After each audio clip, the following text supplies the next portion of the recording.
How can I say that I know Christianity is true? Well, first off, don't confuse knowing something with certainty. Knowledge is typically understood as justified, true belief. But I think another important distinction to make here about this is that it's very subjective to the person. Like, for that person, is it justified? Now, the person may have really bad reasons for being secure in their knowledge of something. They may have a distorted concept of what justified reasoning is. And so I think you got to take that into account whenever you consider somebody as far as what they say they know to be true.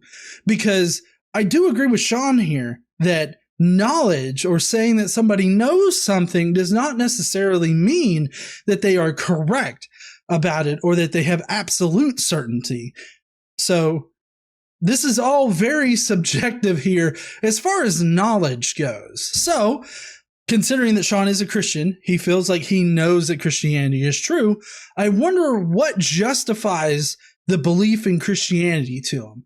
And just in case for some reason you may not know what Christianity is, it's the belief that a dead Jew resurrected from the dead and then absolved all of the sins that his father created and imposed on his creatures that he created. Also, the reason why he felt compelled to impose sin upon his creatures or create sin and force it on them is because they didn't know right from wrong and they decided to do something that he didn't want them to do.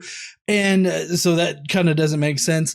But anyways, that's just sort of a short thing on Christianity and why Christianity is compelling to some people, I guess. Like the whole absolution of sin thing. That's a pretty big aspect that Christians believe in. I believe I have justification that Christianity is true, and I believe it. Therefore, I would say that I have knowledge. Now, how can I say that I know it? Well, in two ways. Number one, experientially. That's not evidence. And I would say that experience wouldn't be a good justification for something like religion. Oh, how do you know this God exists? Oh, well, I had this experience the other day.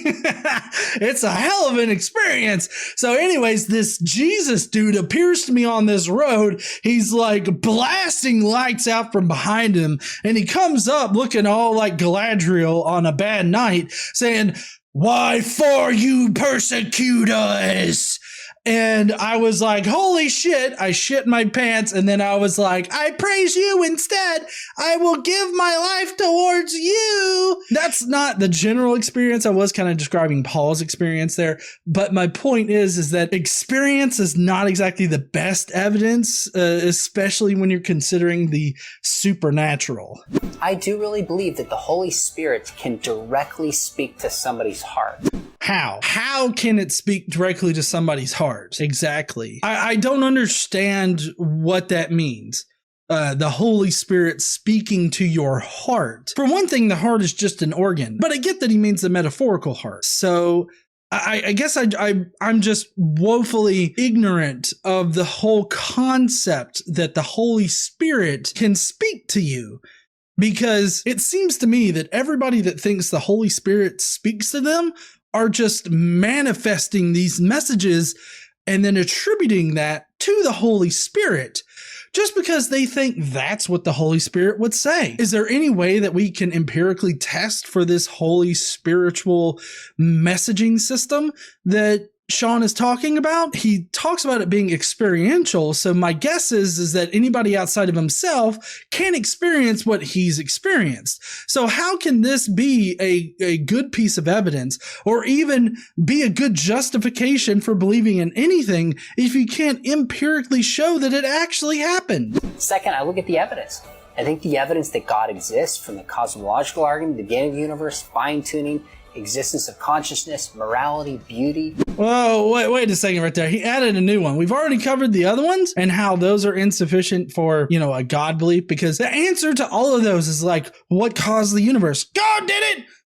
Morality. God did it! Everything's God did it. It's a thought-stopping technique like we've covered before. But then he adds in here beauty, which is purely subjective. I mean, the phrase beauty is in the eye of the beholder is popular for a reason, because beauty is definitely subjective. Everybody has a different idea of what is beautiful or what beauty even means. And that's because beauty, or this sense of beauty, the feelings that we get when we see something beautiful, is a chemical reaction that happens in our brain. I don't understand the argument from beauty, and I never have. I've actually got another video where I go a bit deeper into the biological effects of this sensation we get when we see something beautiful or we consider something beautiful. So if you want to learn more about that, definitely check out that video. But the argument from beauty is just God did it for, apologists like Sean. Evidence from prophecy for the scriptures. Evidence from prophecy of the scriptures? None of those prophecies actually came to fruition. The supposed prophecies that Jesus fulfilled in the New Testament were just ad hoc rationalizations for the Messiah. In whatever way that you view them, they're still ad hoc rationalizations. Whether or not like a real person came or there was no real person, the mythicist stance, it doesn't matter. The supposed prophecies in the Old Testament that predict the New Testament are post hoc realizations in an ad hoc way.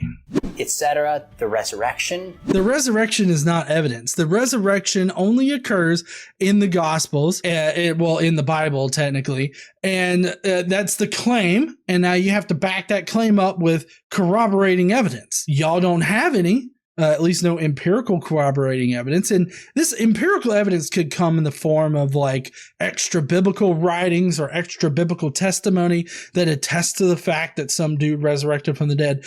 But see, the thing is that we don't have any of that. There is none of that exists in ancient history. And I know you're about to shit a brick and be like Tacitus, Josephus, Celsus, Pliny the Younger.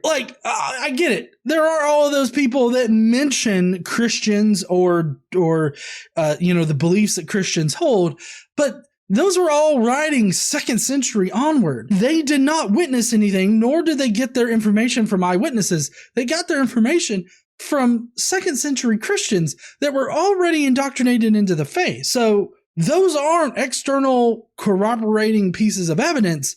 Those are just people talking about a group that popped up, regardless of whether or not what they believed was true. I think the evidence also shows that Christianity is true. I don't think so. Because all of the evidence that Christians produce and they say confirms the resurrection accounts or confirms the Gospels or anything like that are always problematic in some way or another. Like the Gospels are not biographies, they're hagiographies.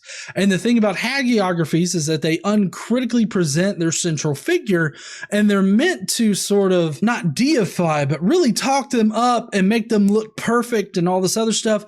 They're not representations of reality. Could there be a historical core to the Jesus story? Sure. We have several examples of other people that seem to go through the exact same shit that Jesus had gone through.